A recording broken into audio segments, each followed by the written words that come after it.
آج ہم ایک اہم موضوع پر لیکچر دینے جا رہے ہیں، اور وہ ہے آج کا موضوع۔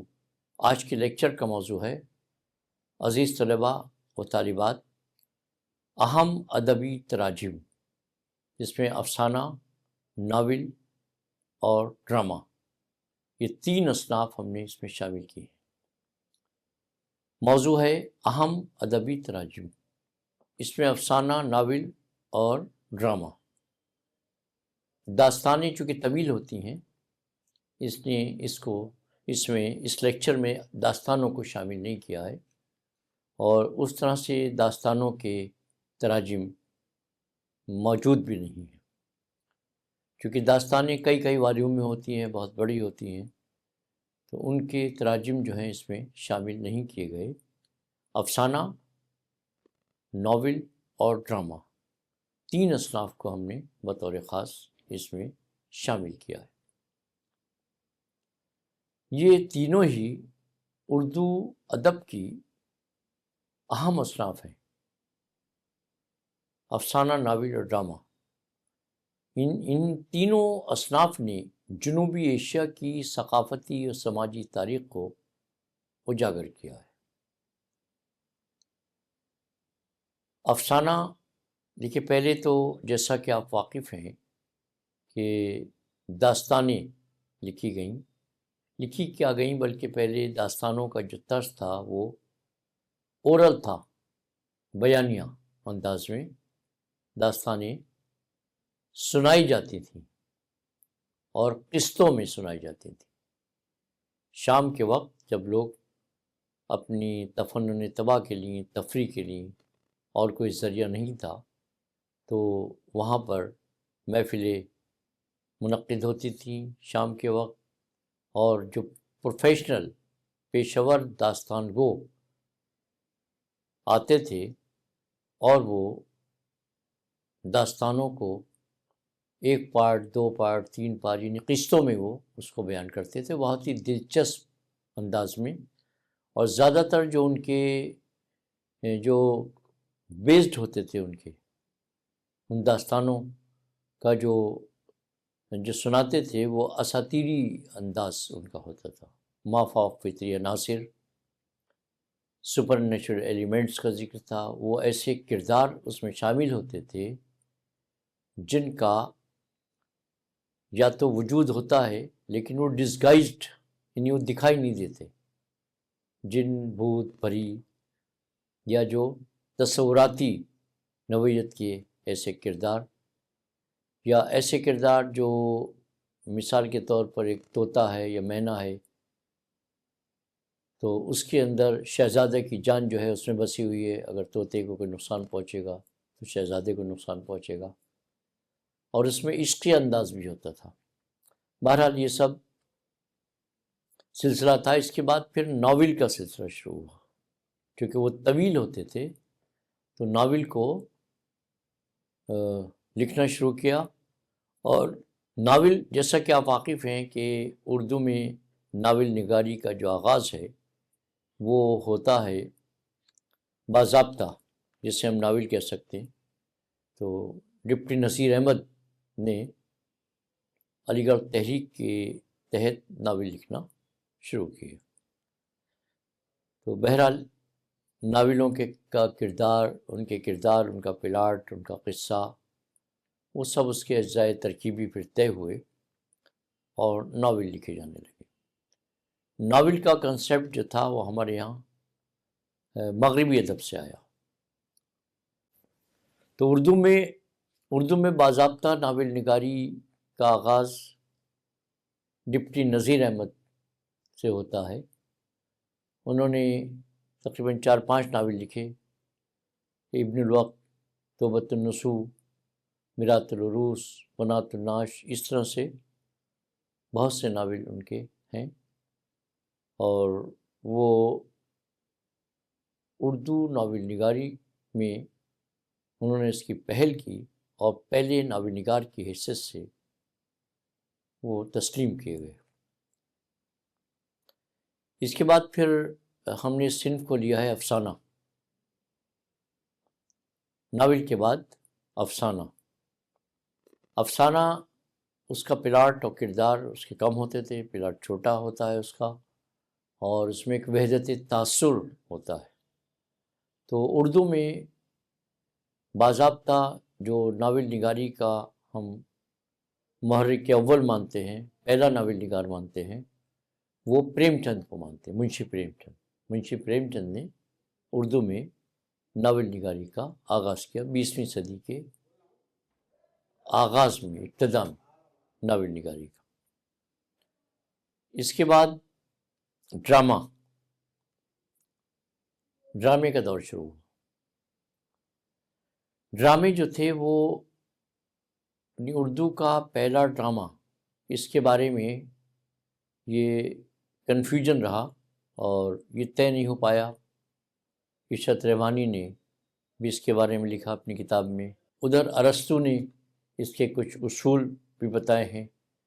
تو اردو میں ڈرامہ جو ہے وہ پہلا ڈرامہ باضابطہ اندر صبا امانت لکھنوی، آغا حسن امانت لکھنوی کا منظوم ڈرامہ، یہ منظوم ہے، اور یہ ڈرامہ لکھا گیا لکھنؤ میں آغا حسن امانت لکھنوی۔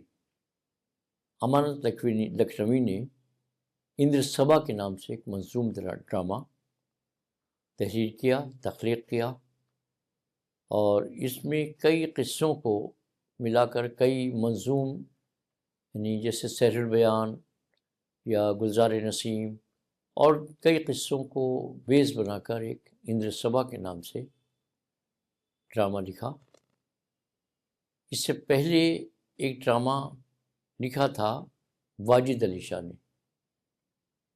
لیکن وہ چونکہ اس کے بعد وہ اس بیچ میں چلے گئے تھے، مٹیا برج ان کو انگریزوں نے قید کر لیا تھا، وہ کلکتہ میں رہے اور وہ مکمل نہیں تھا۔ اس بیچ میں اندر صبا نام کا ڈرامہ امانت لکھنوی نے مکمل کیا، اور پھر جب انہوں نے اس کے دوسرے حصے کو مکمل کیا تو وہ ڈرامہ پہلا ڈرامہ نہیں مانا جاتا ہے واجد علی شاہ اختر کا۔ اب اس کے بعد اس کے بعد اور بہت سے ڈرامے پھر سلسلہ شروع ہو گیا، جیسے ناول کے بعد دوسرے ناول نگار آئے، 20ویں صدی پریم چند نے ناول لکھے، کرم چند کے ناول ہیں۔ اسی طرح افسانہ نگاری میں ہے بہت سے ناول نگار، بعد میں آئے منٹو، بیدی، عصمت چغتائی، پھر ترقی پسند ناول نگار آئے۔ لیکن ڈرامہ جو تھا وہ بھی لکھے گئے بہت سے ڈرامے بعد میں۔ پہلا ڈرامہ امانت لکھنوی کا، جیسے ہم نے بتایا آپ کو، اور یہ سلسلہ پھر جاری رہا، اور بعد میں اب تک یہ پروفیسر محمد مجیب نے ڈرامے لکھے، اور اس کے بعد اور بھی بہت سے ڈرامہ نگار پیدا ہوئے۔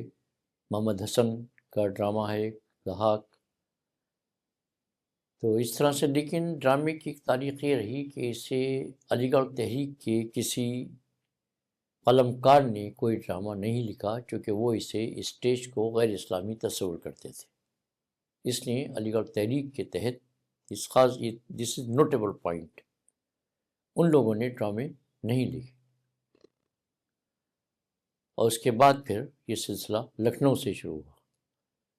تو ایک جلسے کے طور پر ڈرامہ لکھا تھا منظوم، اور بہت مقبول ہوا، اسے تسلیم کر لیا گیا۔ راجہ اندر کی سبھا تھی ایک، اور اس میں پریاں ہوتی ہیں، وہ اپنی رقص پیش کرتی ہیں۔ ایک پری کو عشق ہو جاتا ہے گلفام سے، اور وہ اسے بلاتی ہے۔ راجہ اندر چونکہ وہ آدم ذات سے نفرت کرتا تھا، تو اسے معلوم ہو جاتا کہ اس نے ایک آدم ذات سے عشق کیا ہے، وہ اسے دربار سے نکال دیتا ہے۔ پھر اس کے بعد بہت برس بعد وہ بھول جاتے ہیں، پھر دوبارہ سے اس کی دربار میں آمد ہوتی ہے، پھر وہ اس سے قول لیتی ہے، اور پھر گلفام کو اس کے ذریعے حاصل کر لیتی ہے یہ ڈرامہ۔ تو اس کے بہت سے تراجم ہوئے، اس کا ذکر تفصیل سے آگے آئے گا۔ تو اہم اصناف 3 اصناف کو ہم نے لیا ہے اردو کی، جن کے تراجم کے بارے میں ہم گفتگو کریں گے۔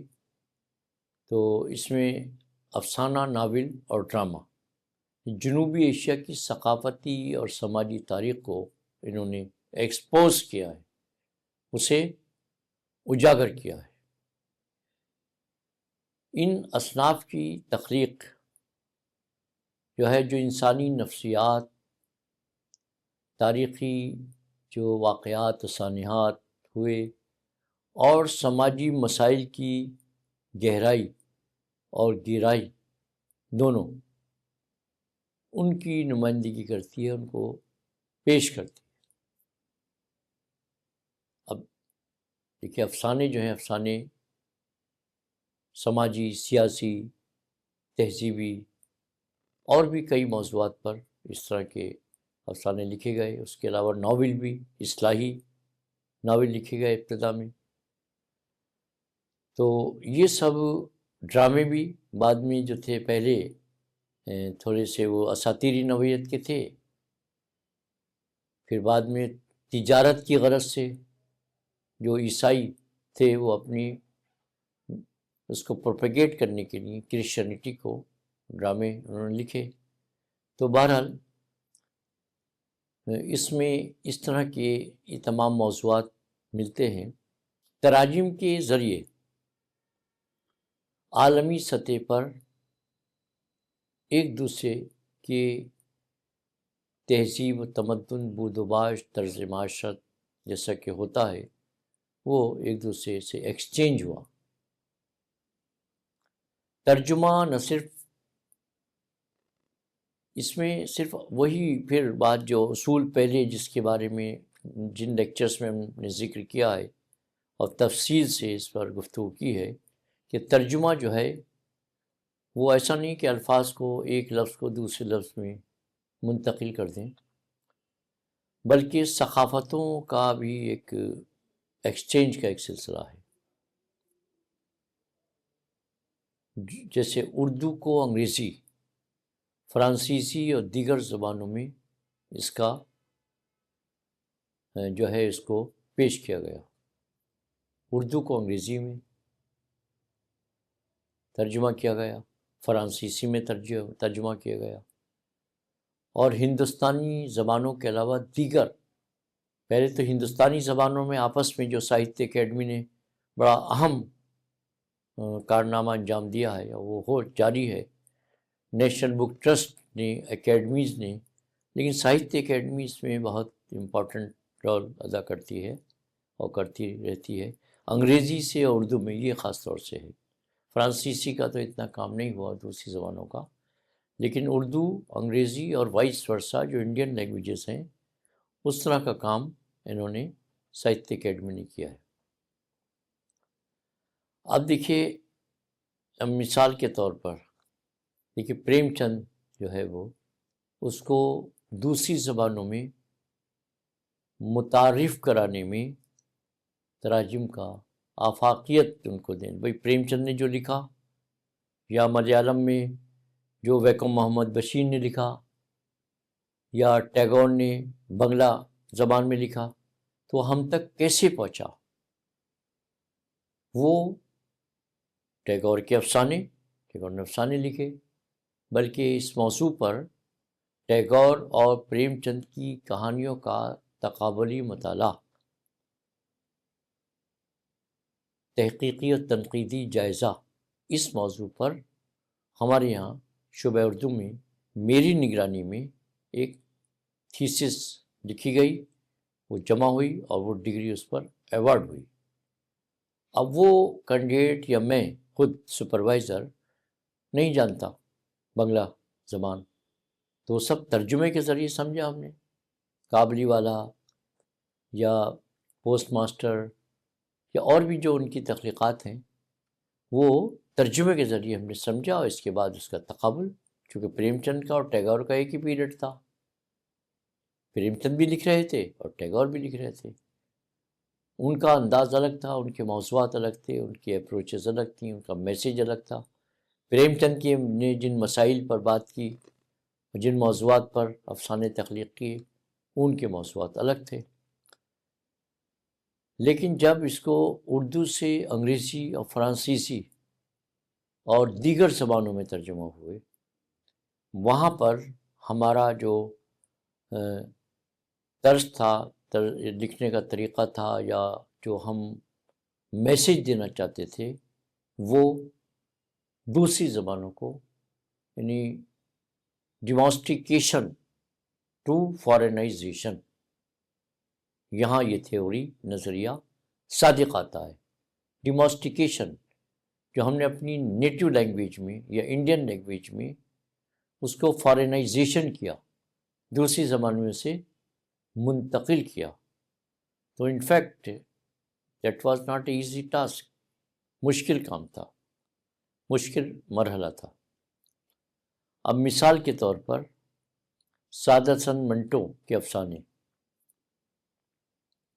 جو تقسیم ہند کی حقیقت کو بیان کرتے ہیں، تلخ حقیقت کو بیان کرتے ہیں، اب وہ اس کو انگریزی میں ترجمہ کیا جائے، ترجمہ ہو کر اور وہ امریکہ کی یونیورسٹیز میں وہ کورس کا حصہ بن گئے۔ بھائی تحریک آزادی یا جنگ آزادی یا تقسیم کے موضوعات تو ہمارے تھے نا، وہ ویسٹرن کنٹریز کے تو موضوعات نہیں تھے، خاص طور سے امریکہ وغیرہ کے، لیکن وہ ترجمہ ہوئے انگریزی میں، موضوعات تھے، اہم موضوعات تھے، وہ انگریزی میں ترجمہ ہوئے، اور وہ پھر دوسری جو فارن لینگویجز، فارن یونیورسٹیز ہیں، اس میں وہ اس کورس کا سلیبس کا حصہ بنے۔ اسی طرح قرۃ العین حیدر کا ناول آگ کا دریا ضخیم ناول ہے، اہم ناول ہے، کئی اعتبار سے، تاریخی اعتبار سے، فلسفیانہ اعتبار سے، اور معلومات کے اعتبار سے، تہذیبی اعتبار سے، اس کا انگریزی میں ترجمہ، انگریزی ورژن سامنے آیا، اور وہ عالمی سطح پر انعامات کا مستحق بنا۔ اب اس کے بعد آئیے آپ ڈرامے پر۔ ڈرامہ جو ہے بہت ہی اہم صنف ہے، اور بعد کے ڈرامے جو 47 سے پہلے یا 47 کے بعد جو ڈرامے لکھے گئے، آگرہ بازار تنویر حبیب تنویر کا آگرہ بازار بہت مشہور ہوا، اگرچہ اس کو انہوں نے اس کی جو مواد کی فراہمی کی ہے، وہ جیسے نظم ہے آگرہ پر، ڈپٹی نظیر، ان کی نذیر اکبر آبادی کی، انہوں نے آگرے کا اس میں منظر بیان کیا ہے، غالباً اسی کو بنیاد بنا کر آگرہ بازار کے نام سے اس میں انہوں نے وہ ڈرامہ تخلیق کیا۔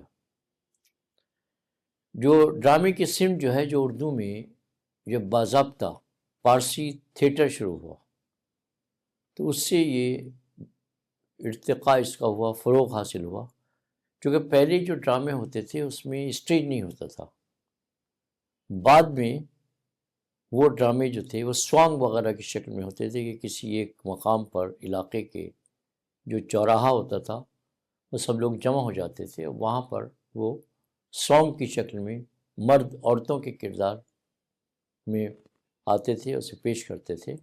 اس کے بعد پھر اسٹیج کا ایک تصور آیا، اور اس کے بعد پھر اردو میں جو ترجمے ہوئے دوسری زبانوں سے، تو پھر وہاں پر باضابطہ ایک اسٹیج اور سامعین، یہ تصور رہا، اور ٹکٹ لے کر ڈرامے دیکھنے کا سلسلہ شروع ہوا، اور اس کی ایک تاریخ ہے بہت بڑی۔ تو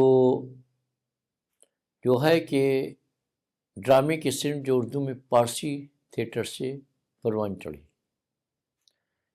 تو اس میں جو ہے تراجم میں نسبتاً یہ کم نظر آتی ہے، مگر امتیاز علی تاج کا انارکلی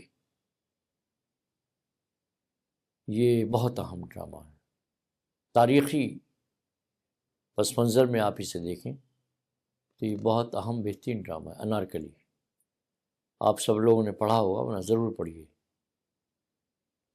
یہ کلاسکس انگریزی میں موجود ہے، دستیاب ہے، اور برطانوی جو تھیٹر تھا، برٹش تھیٹر میں اس کو پیش کیا گیا، اسٹیج کیا گیا۔ یہ ایک طریقہ تھا۔ 2025 تک ایک کافی ڈیولپمنٹ ہوا، اور بہت سے تراجم عالمی سطح پر اردو سے انگریزی میں ہوئے، جیسے translates and salt pan programme نے سارا شگفتہ کی آئیز آئیز آئیز کا انگریزی ترجمہ اس کو منتخب کیا، جو اردو کی نئی آوازوں کو اجاگر کرتا ہے۔ یہاں پر ہم ان تینوں اصناف پر تفصیل سے روشنی ڈالنے کے بعد ابتدائی تراجم سے لے کر 2025 تک کی جو لیٹسٹ تازہ ترین اشاعتوں تک اس کا جائزہ ہم پیش کریں گے۔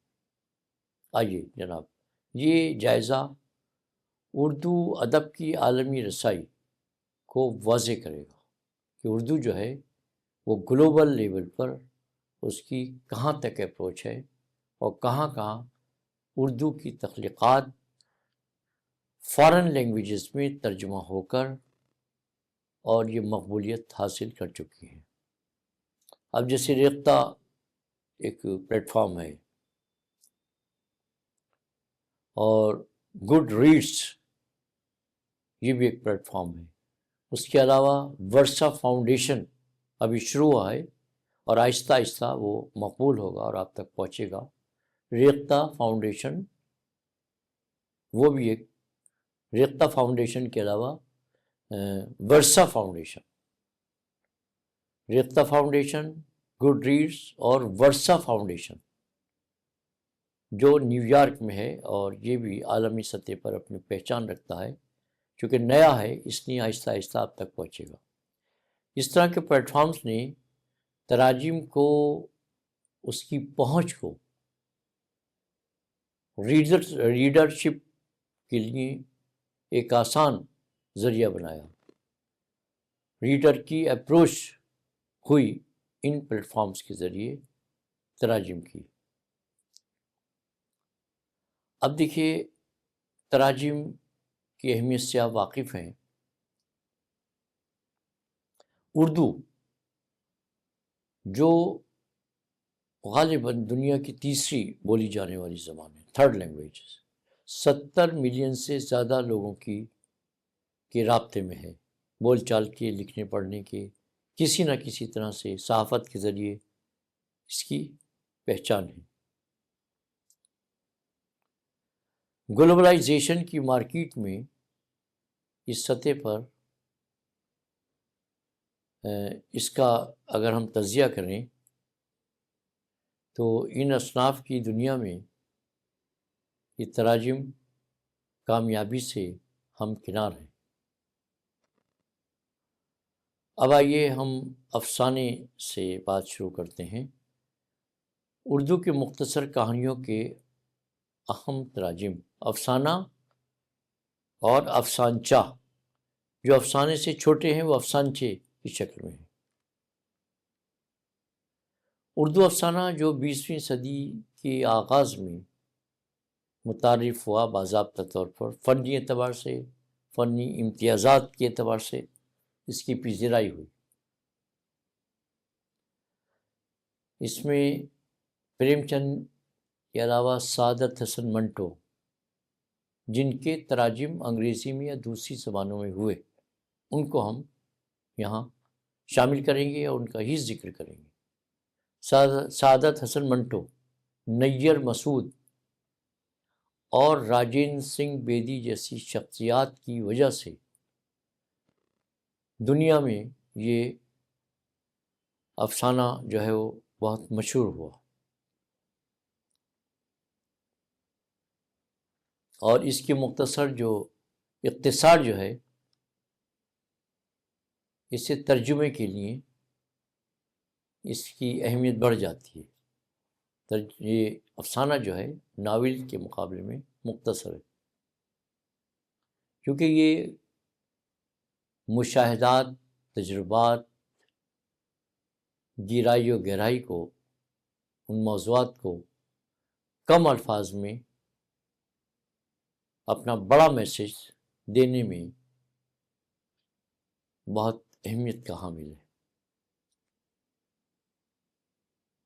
اب دیکھیے، then greatest Urdu stories ever told, then the greatest Urdu stories ever told, 2017 میں یہ مجموعہ سامنے آیا۔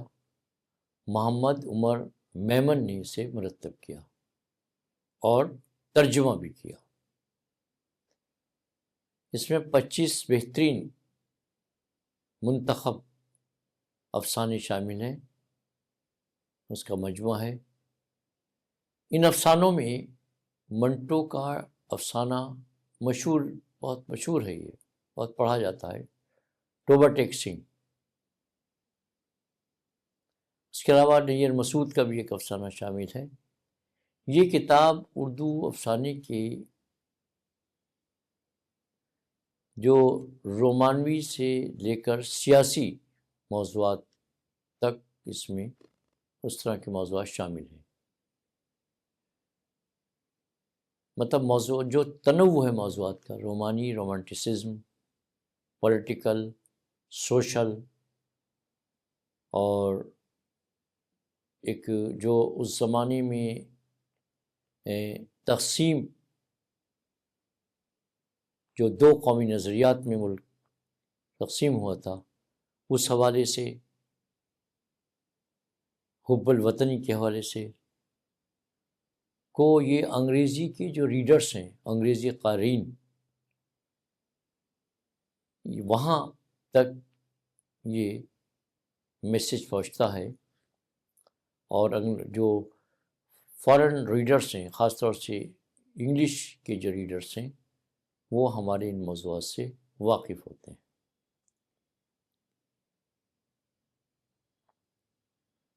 اچھا دیکھیے، اب نیر مسعود کی کہانیاں جو ہیں، جو مسٹیسزم اور اکلٹ، ان تھیمز پر مبنی ہے۔ The selected short stories of Nayyar, اور اس میں اور دا اکلٹ اس میں شامل ہے۔ اور یہ کتاب جو ہے کالنز ہرپر سے شائع ہوئی۔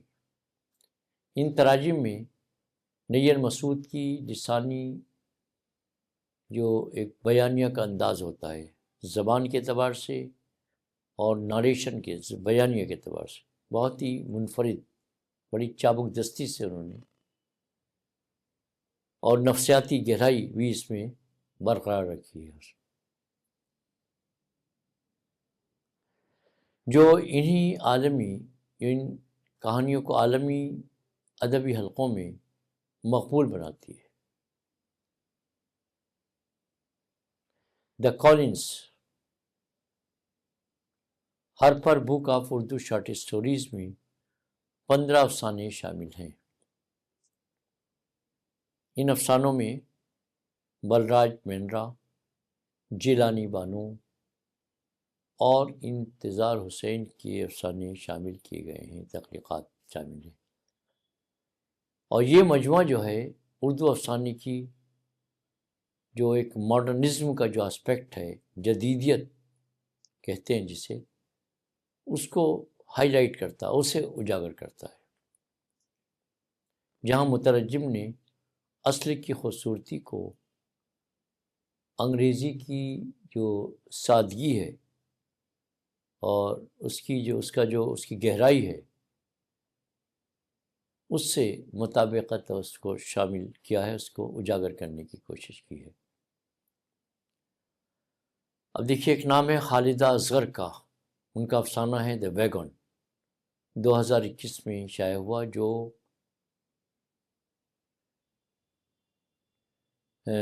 ایک اہم اس کی حیثیت ہے۔ ایک ہے modern Urdu short stories from Pakistan, اس میں بھی شامل ہے۔ آمنہ ظفر نے اس کا ترجمہ کیا۔ یہ کہانی 3 اجنبی مردوں کی شام کی آسمان کی طرف دیکھنے والی منظر کشی کرتی۔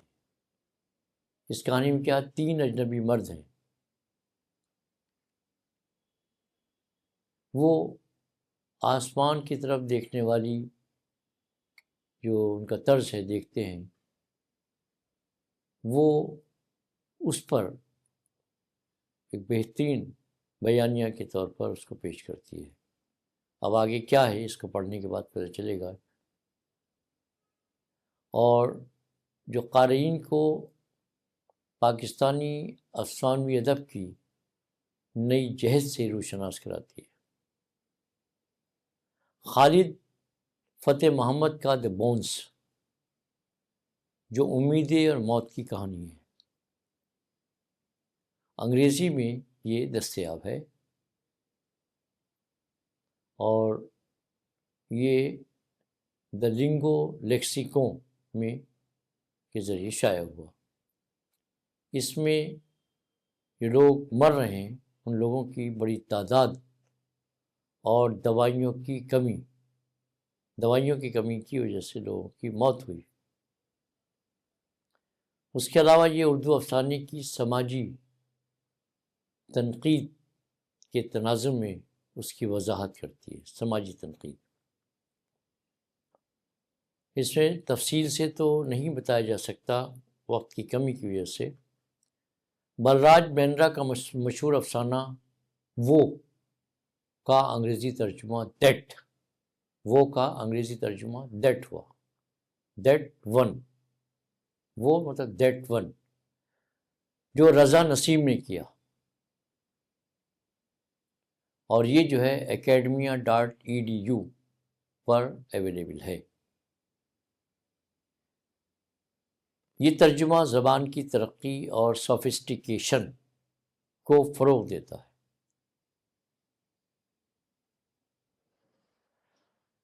اب جیسے اویس سید کی کہانیاں جیسے پگ پن، کوما اور دی نائٹ اسٹرینجر، جو 2025 میں انگریزی میں شائع ہوئیں،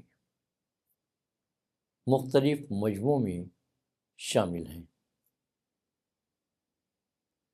یہ افسانے نفسیاتی طرز، گہرائی اور مشاہدات پر مبنی ہے، اور اس کے علاوہ آواز سعید کی ویب سائٹ پر بھی یہ دستیاب ہے۔ منٹو کی کہانیاں، مثلاً Another Lonely Voice مجموعے میں لیسلے فلیمنگ اور طاہرہ نقوی کے ترجمے میں پیش کی گئی ہیں، جو ان کی تنہائی اور سماجی تنقید کو برقرار رکھتی ہیں، زندہ رکھتی ہیں۔ اب دیکھیے 2024-25 میں، چلیے یہاں پر ہم اپنا لیکچر ختم کرتے ہیں، اور اگلا لیکچر جو ہے وہ پھر ہم شروع کریں گے اسی کے تناظر میں۔